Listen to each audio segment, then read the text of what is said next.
जोहार साथियों, आप सभी भली भांति अवगत हैं कि पिछले कुछ दिनों पूर्व मुझे जान से मारने की धमकी दी गई थी, मां बहन की गालियां दी गई थी और कोई गोली मारेगा इसको 1 करोड़ रुपया इनाम तक की घोषणा किसी असामाजिक तत्व द्वारा की गई थी।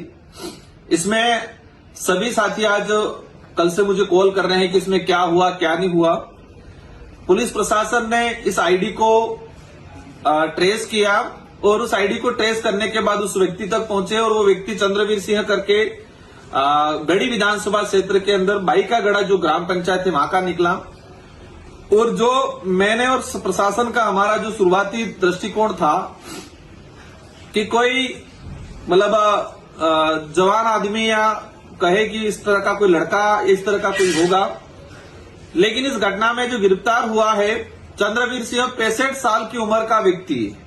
जो मेरी बात करें तो दादाजी की उम्र का व्यक्ति है और प्रशासन के अधिकारियों से मेरी बात हुई है कि जिस तरीके से उसने लिखा था, उसने आप सभी भली भांति जानते हैं कि अपने इलाके के अंदर कौन नेता कौन सी पार्टी किस तरीके पे हमारे पे झूठे आरोप लगाती है, उसी वे में उसने जैसे कि कहा कि क्रिश्चियन है, ये अमेरिका मतलब बाहरी तत्व है, मां बहन की गालियां दी और अंत में उनको मुझे मारने की और सुपारी देने तक की बात की।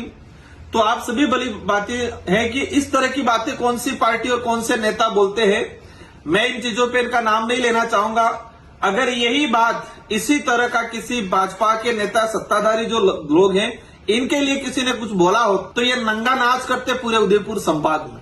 आप सभी भली बातें जानते, पहले भी हुआ था, एक व्यक्ति के द्वारा कहा गया था कि वाड़ियां उठा देंगे। चुनावी माहौल में कहते वाड़ियां उठाना कोई धमकी नहीं होती है। मैंने खुद ने कहा था कि रगड़ा मतलब पॉलिटिकली वैचारिक रूप से रगड़ा निकाले, ऐसे कमेंट पे भी मुकदमा दर्ज करके गिरफ्तार किया था। तो ये जो मामला है एक अलग टाइप का मामला है, संदिग्ध मामला है।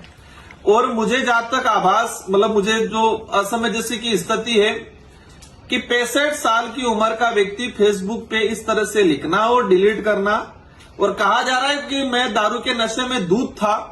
मैंने क्या लिखा मुझे नहीं पता है और मैं उनको जानता भी नहीं हूं। मतलब मुझे जानता नहीं है तो मेरे बारे में आकलन कैसे किया इस तरह से ये। और जहां तक हमें जो अज्ञात सूत्रों से पता चला है कि ये व्यक्ति अकेला नहीं था, उस व्यक्ति के साथ 3-4 लोग और बैठे हुए थे, पार्टी कर रहे थे। उसमें कुछ पॉलिटिकली लोग घराने से भी लोग हैं। कुछ ये भी आया है कि कोई पुलिस प्रशासन का भी व्यक्ति है जिसका इसके अंदर इन्वॉल्वेशन है या उसका मोटिवेशन है, उसको कहे कि मतलब चढ़ाने का काम या उसको उकसाने का काम भी ऐसे लोगों ने किया है। तो पुलिस प्रशासन के अधिकारियों से मेरा अनुरोध है कि उस व्यक्ति को गिरफ्तार करके खानापूर्ति नहीं करें। ये व्यक्ति कमेंट किया, मेरी जो कहे कि मैंने जो प्रेस कॉन्फ्रेंस की थी 7 तारीख को, प्रेस कॉन्फ्रेंस मैंने सुबह 11 बजे की थी, 11 साढ़े 11 बजे। अगर प्रेस कॉन्फ्रेंस के दौरान ही इसने ट्वीट किया है तो आप सभी जानते हैं कि सुबह 11 बजे 65 साल की उम्र वाला व्यक्ति कैसे बिल्कुल शराब के नशे में धुन हो सकता है।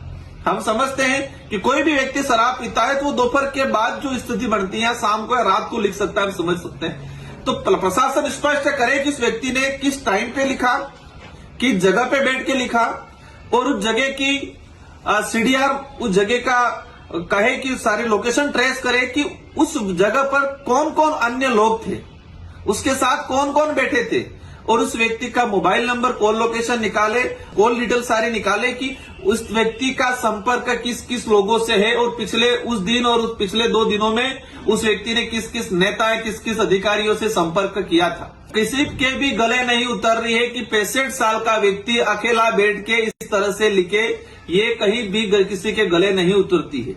इसके साथ कौन लोग बैठे थे वो तो पट्टी पढ़ाया होगा। अगर उसने लिख भी दिया था तो 65 साल का आदमी अचानक यहां से भाग के सुनने में आया कि मध्य प्रदेश मुंबई की तरफ चला गया।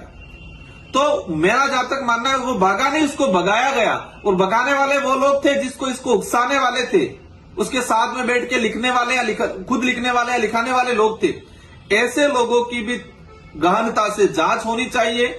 अगर इस व्यक्ति अकेले को खानापूर्ति करके आप इसको मैं तो कहता हूं दादाजी क्या उम्र है, मुझे भी मतलब कहे कि दया टाइप, लेकिन इस व्यक्ति के पीछे कौन चेहरे हैं, किसका हाथ था, ये जानने की जरूरत है।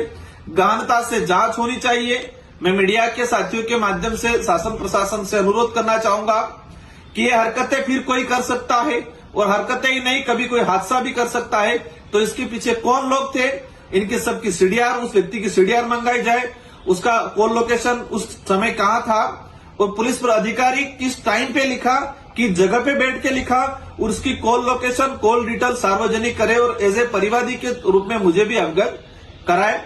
और बाकी क्षेत्र के सारे युवा साथियों से मेरा अनुरोध है, और अनुरोध से पहले मैं आपको धन्यवाद देना चाहता हूं कि मैंने आप सबसे अपील की थी कि हमें शांतिपूर्वक तरीके से, प्रशासन इसमें काम कर रहा था और अभी तक प्रशासन ने इसमें काम किया है। प्रशासन ने, मैं ही नहीं कह रहा हूं प्रशासन गलत है, लेकिन प्रशासन से मेरा अनुरोध है कि किसी के भी दबाव में आए बिना निष्पक्ष तरीके से इसकी जांच हो, इसके पीछे कौन लोग है उसकी पहचान हो और उनको भी सजा हो, क्योंकि ये बचेंगे कल उठा के कोई और बात होगी, कभी कोई हादसा भी करा सकते हैं।